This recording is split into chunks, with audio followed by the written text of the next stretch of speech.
Okay, isang mapagpalang araw ang batay sa inyo ni Pinoy Firearms Instructor na Gunsmith din naman. Okay, direct to the point tayo. Ang video na ito ay para sa mga mahilig sa airgun. Okay, disclaimer ha.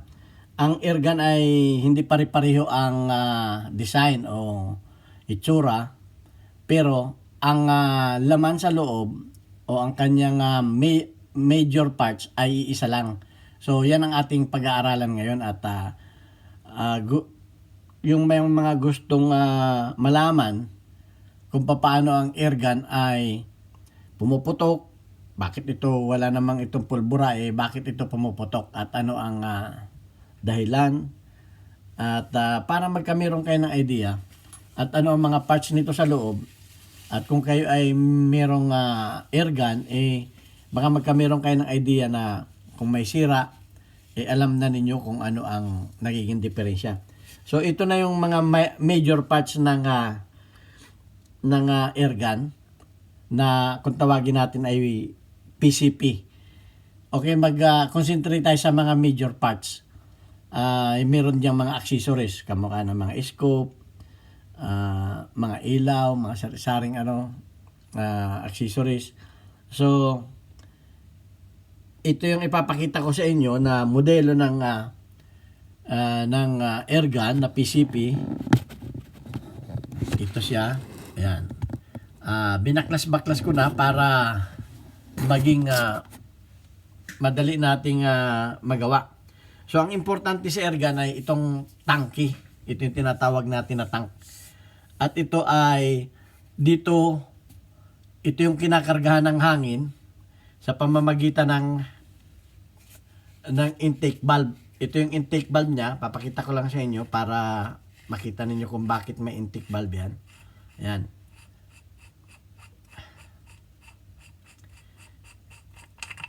Ito yung loob ng tangke. Ayan, malaki siya. Dapat ang tangke makapal para kasi nag-accumulate yan o tumatanggap yan ng air pressure na hanggang 3,000 psi. So ito yung kanyang valvula, intake valve.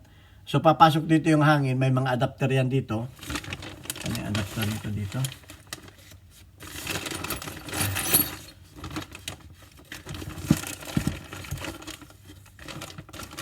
Okay, dito yan, may adapter siya dito na papasok ang hangin dito sa loob. At kukontrolin naman na itong valvula dito, ito valvula na may spring. Actually may video na tayo nito, ulitin ko lang, ito yung valvula niya. Pag pumasok yung hangin nito, itutulak, ito nakasara dito para yung hangin ay hindi lumabas. So ayan, yan ang intake valve na tinatawag. So andi dito yan sa pasukan ng hangin. Ito yung pasukan ng hangin, dito papasok yung hangin. Magtataka naman tayo sa kabilang dulo. Ano naman yung nasa kabilang dulo? Bakit hindi naman lumalabas do sa kabilang dulo yung hangin at naipon dito yung compressed air? So, papakita ko sa inyo kung bakit naman ito nakakameron. So, dito sa kabila, ayan, andi dito naman yung tinatawag na exhaust valve. Ito yung exhaust valve niya at meron siya ditong pin na pag ito ay tinamaan, itong pin na to, tinamaan ng striker, magbubukas siya yung compressed air dito lalabas at dito siya dadaan papunta naman sa barrel. Ayan, papunta sa barrel. So, ang advice ko, huwag kayong magbubukas ng airgun kung ito ay may lamang hangin kahit konti. Kinakailangan empty. Malalaman ninyo, tutulak ninyo ito. Ayan, na wala talagang kahangin-hangin ang loob. So ayan. At pag meron na siyang exhaust valve, paliwanag ko na sa inyo. Ang susunod naman diyan ay yung tinatawag natin na striker. So ito yung striker niya. Yan ito yung striker niya. Ito. Yan nasa loob na yan. At yan ay papalo yan. Ayan Yang nasa loob na yan. Yan. Ito naman, itong bakal na to o striker, ang papalo dito sa pin para bumukas yung barbula niya at lumabas dito. So magiging ganito ang itsura niya. Yan. Nakaganyan siya. So, ulit ko, disclaimer, na ang mga airgun, hindi naman pare-pareho ang design. Pero ang parts niya, isa lang talaga ang parts niyan. Yun lang, yung basic. Yan. Maaring yung ibang modelo ng airgun ay hindi man kagaya nito. Pero, pare-pareho lang yung, ano yan, yan o. Andiyan dyan na sa loob yan. Yan na yung papalo sa kanya. Pag kinalabit itong trigger, magre-release papunta yan doon. So, ayan. So, paano naman gagana ang ano niyan? Ang ito, paano naman ito makokontrol? Meron yan ditong sear. Ito yung sear niya. Yung humaharang sa kanya. Ito sear. Nakakonect yan dito sa trigger. Pag kinalabit yung trigger, magdi-disconnect yan. Papalo yung nasa sa loob.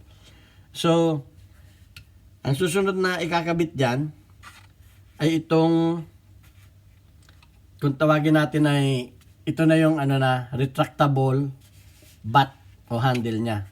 So, dito natin, dito yung nakakabit. Yan. Dito na. So, ito yung spring guide niya. Ito yung spring guide niya. Yan. Nandyan yung spring guide niya na nakatutok dun sa kanyang striker. Yan. Kaya yan ay pumipitik o biglang papalo yan siya. So, ito namang ano na to, meron siyang adjustment. Yan. Kung gusto niyo yung palakasin yung spring, ilalabas niyo yan. At kung gusto niyo naman yung medyo mahina lang, hindi masyadong malakas para matipid sa hangin, ilulubog niyo yan. So, nakaganyan siya. So, yung spring niya, yan, medyo nakalubog siya dyan. So, ang mangyayari niyan, nakatutok yan siya doon. Yan. At ikakabit natin itong kanyang yan.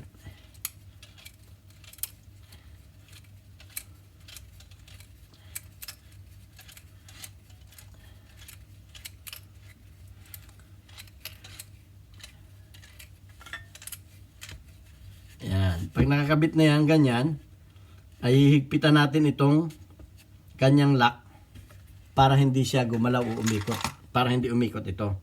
Meron siya diyang Allen screw na maliit. Ayun. Para siya ay hindi. Yan ang kanyang lock para hindi siya matanggal o umikot.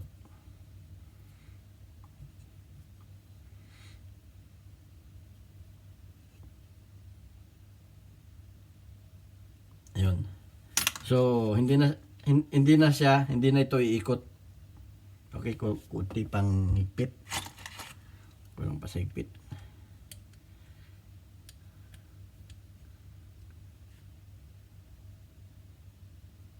Yan.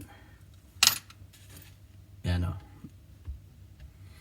So, yan, mahigpit na siya dyan. Ang susunod nating ilalagay naman ay yung kanyang trigger guard.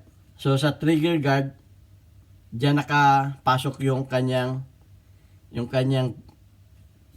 trigger, nakaganyan siya diyan. Ayan o. Kung mapapansin niyo, ito yung nakakonekta doon sa trigger, may connector yung trigger doon sa sear para mag-disconnect yung kanyang striker. So ganito ang forma niyan. Nakalagay diyan. Ayan. At siyempre, dapat meron siyang tornilyo para hindi siya. Itong ano na to, ito ay props lang ito. Ito ay props, wala naman siyang connection dito, para lang ito, parang pinakang toolbox lang niya.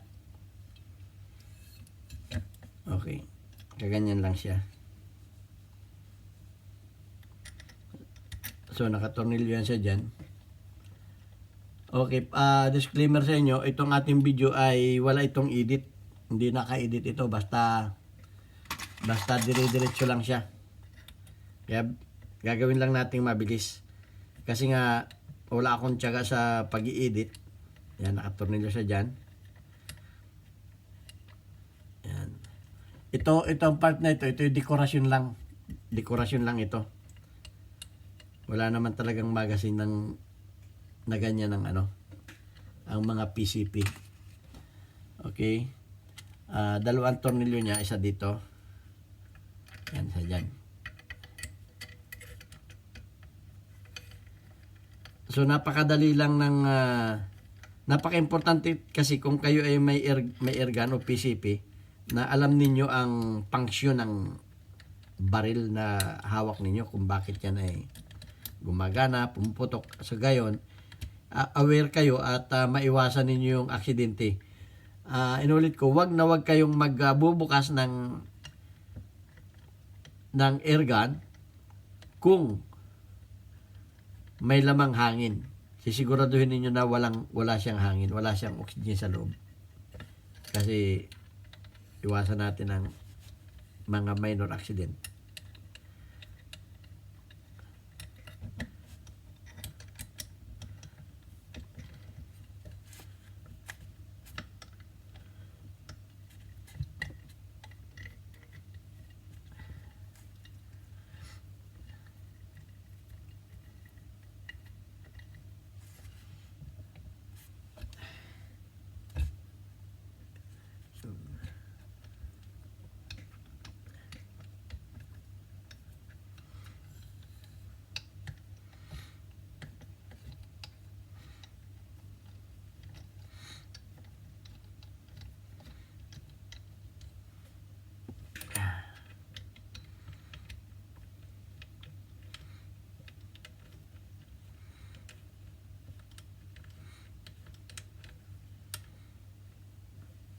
Okay, kailangan mahigpit na rin to para hindi siya gumalaw. Yan, pag nakabit natin yun, siyempre yung trigger niyan dapat may tornilyo din yan. Yan yung lock ng kanyang trigger.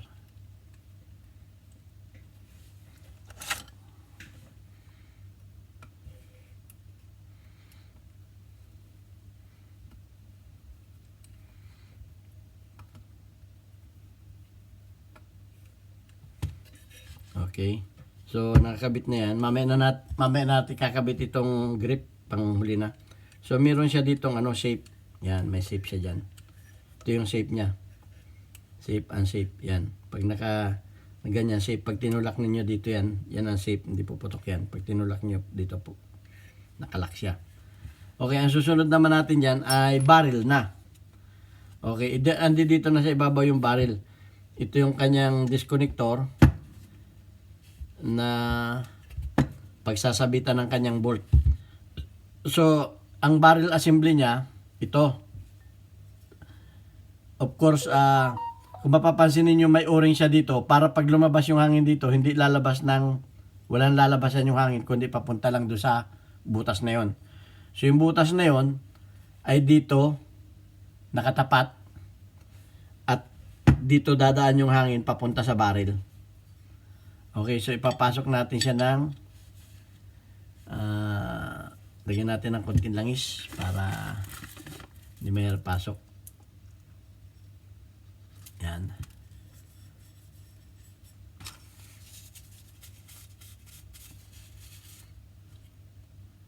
At yung barrel na yan ay meron siyang allen screw lock doon na nakatapat doon. So logan natin yung allen screw para makita natin.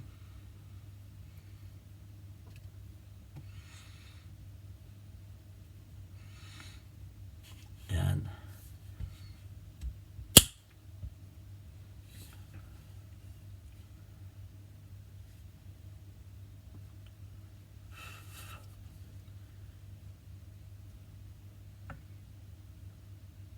Yan. Tapos lalagay natin ito para hindi lumabas.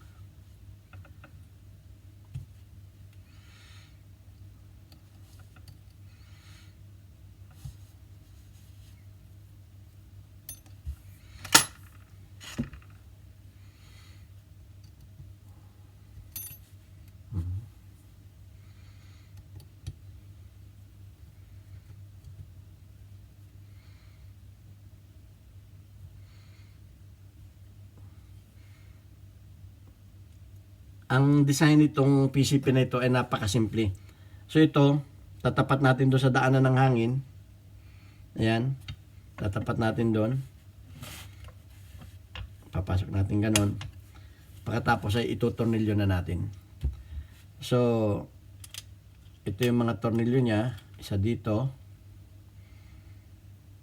Ayan, isang tornilyo dito.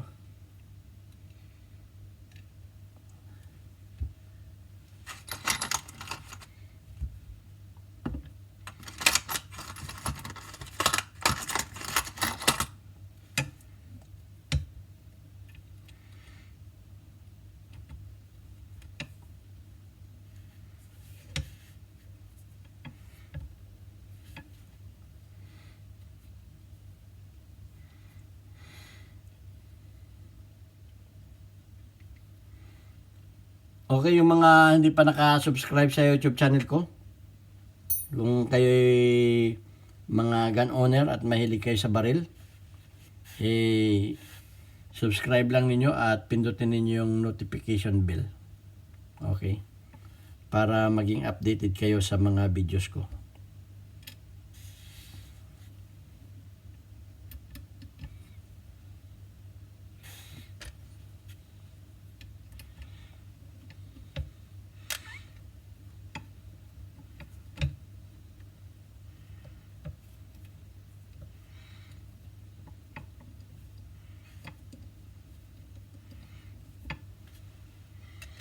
Okay, tatlong tornilyo niya.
Okay, pagkatapos ilalagay na natin itong kanyang bolt. Ang bolt niya, pwede nating ilagay sa kanan o kaliwa itong kanyang lock. Ito to. So, ilalagay ko dito. Paganyan. So, ilagay natin ng konting langis.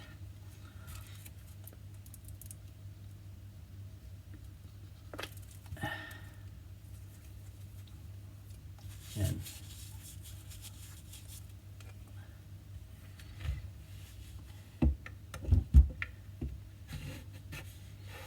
Okay, tatapat natin doon sa butas na yun para may lagay natin yung kanyang tornilyo na siyang maghihila doon sa striker.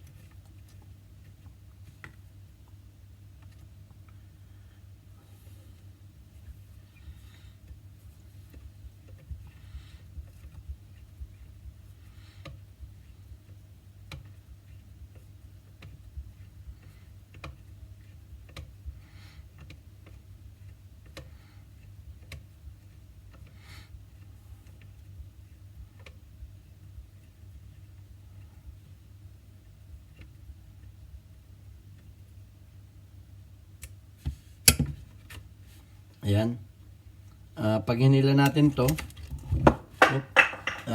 dito yan nilalagyan ng bala para ipasok na pa ganun at saka puputok na yan siya kung may hangin. Yun.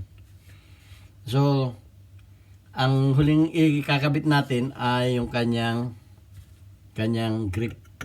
Yan yung kanyang grip. Salpak lang na ganun. Tornilyo dito.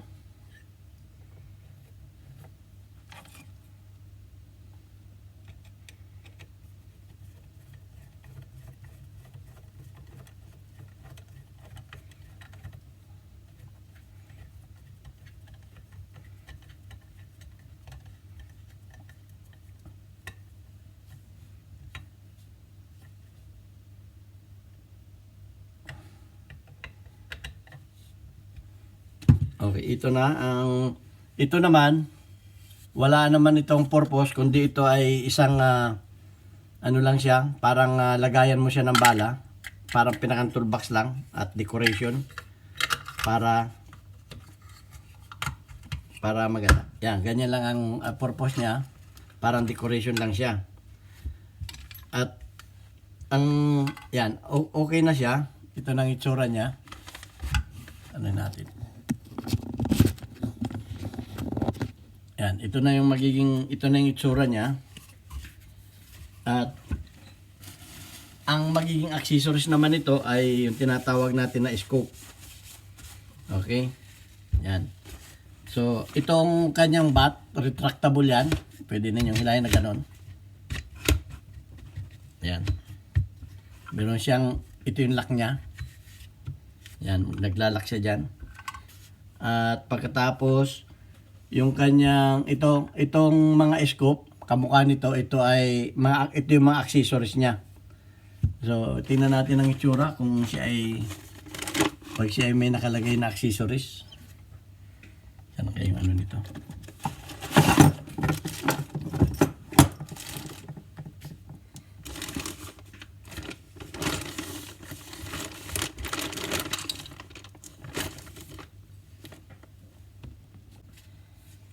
Okay, ito naman yung kanyang Picatinny rail. Lalagay natin siya dito para makabitan ng mga accessories. So, meron siya ng lock dito para hindi siya gumagalaw.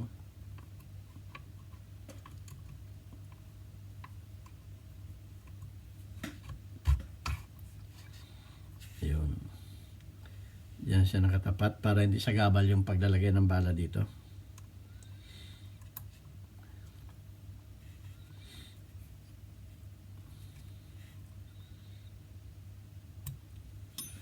At ilalagay natin yung kanyang accessories na scope.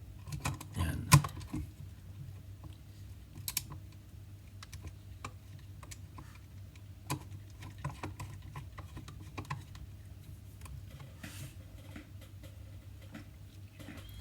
So ito na yung itsura ng ating PCP air rifle. So ayan lang mga ka-shooter, mga ka-trigger.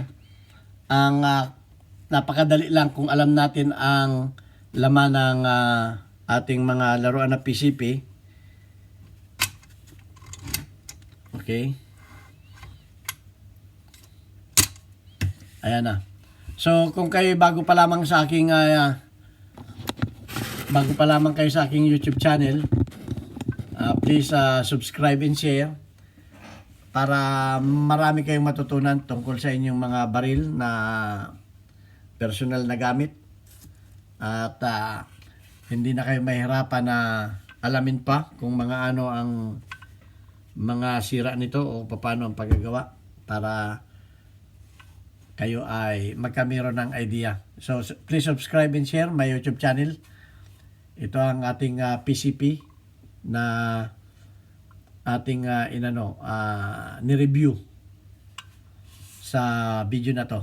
Okay, maraming salamat sa inyo and God bless. Pinoy Firearms Instructor, please subscribe and share. Marami pa kayong malalaman na mga sekreto about sa mga firearms, sa mga airgun, sa mga PCP at ganoon din sa mga pagputok o pag-shooting.